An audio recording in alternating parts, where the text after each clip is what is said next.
एक तरफ जहां यमन के हूती ने इजराइल के तेल अवीव में ड्रोन अटैक करके नेतन्याहू को बड़ा दर्द देने का काम किया है, वहीं दूसरी तरफ लेबनान का हिजबुल्ला इजराइल के लिए एक ऐसा नासूर बन गया है जिसका घाव दिन ब दिन बढ़ता ही जा रहा है और वो समूचे उत्तरी इजराइल को अपनी चपेट में ले रहा है।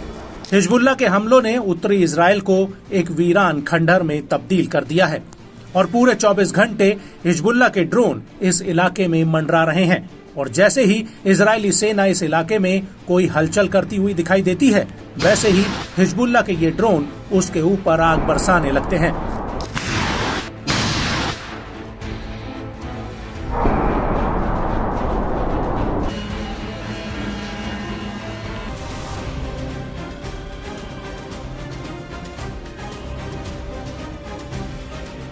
और इन हमलों के बीच एक बार फिर से हिजबुल्ला ने उत्तरी इजराइल को दहला कर रख दिया है।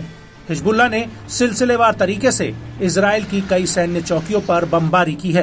हिजबुल्ला का कहना है कि उसने 18 जुलाई को 2:44 पर हादाब यारीन साइट पर आईडीएफ द्वारा हाल ही में लगाए गए जासूसी उपकरणों को निशाना बनाया गया और इसके ठीक बाद मैतुला सेटलमेंट पर भी आईडीएफ के कई जासूसी उपकरणों को उड़ा दिया गया।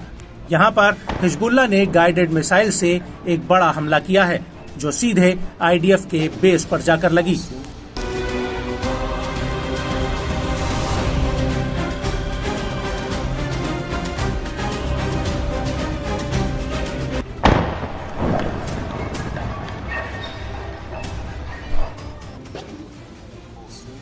और इस हमले के बाद 4:02 के आसपास हिजबुल्ला ने बिरकत रिशा और अल राहेब सैन्य चौकियों पर बुरकान रॉकेट की झड़ी लगा दी, जिसकी वजह से इन दोनों ही चौकियों पर आग लग गई।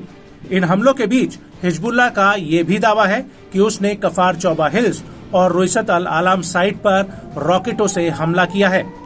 साथ ही हादाब यारीन साइट पर एक एंटी टैंक मिसाइल से मेरकावा टैंक को भी उड़ा दिया।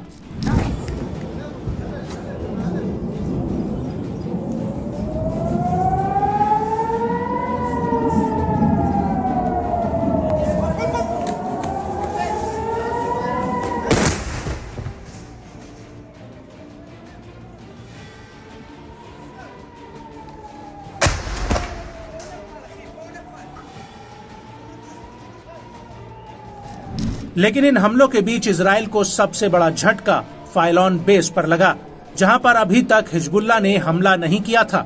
लेकिन इस बार हिजबुल्ला ने ड्रोन का एक पूरा जत्था इस बेस पर दाग दिया, जिसकी वजह से फाइलॉन बेस पर आईडीएफ को भारी नुकसान हुआ है। आपको बता दें कि फाइलॉन बेस पर आईडीएफ की 210वीं ब्रिगेड का हेडक्वार्टर और वेयरहाउस है।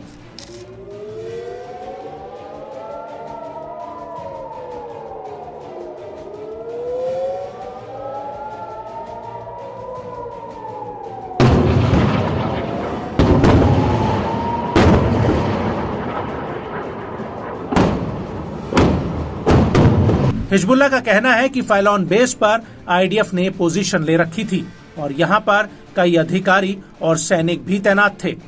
हालांकि इस हमले में आईडीएफ को कितना नुकसान हुआ है, इस बात का कोई खुलासा नहीं हुआ है। लेकिन हिजबुल्ला ने ये जरूर कहा है कि उसके इस हमले ने अपने टारगेट को हासिल किया है। अल्लाहु अकबर, अल्लाहु अकबर, अल्लाहु अकबर,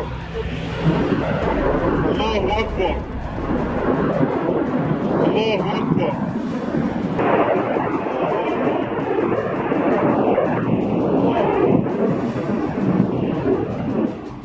और इस हमले के बाद हिजबुल्ला ने अल मज्र साइट पर भी बुरकन रॉकेट से सीधा हमला किया और जैसे ही ये हमला हुआ, इसके ठीक बाद यारा सेटलमेंट में आईडीएफ द्वारा बनाए गए वेस्टर्न ब्रिगेड के नए हेडक्वार्टर पर भी हिजबुल्ला ने कई ड्रोन अटैक किए।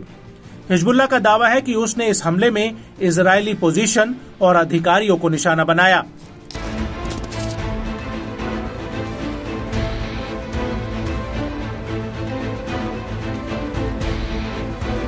वहीं इन हमलों को लेकर इजरायली मीडिया का कहना है कि रोश पिना और हाजोर हगलीलित सेटलमेंट पर 2 हवाई टारगेट्स को एयर डिफेंस सिस्टम इंटरसेप्ट नहीं कर पाया, जिसकी वजह से मैतुला समेत इन इलाकों में आग लग गई।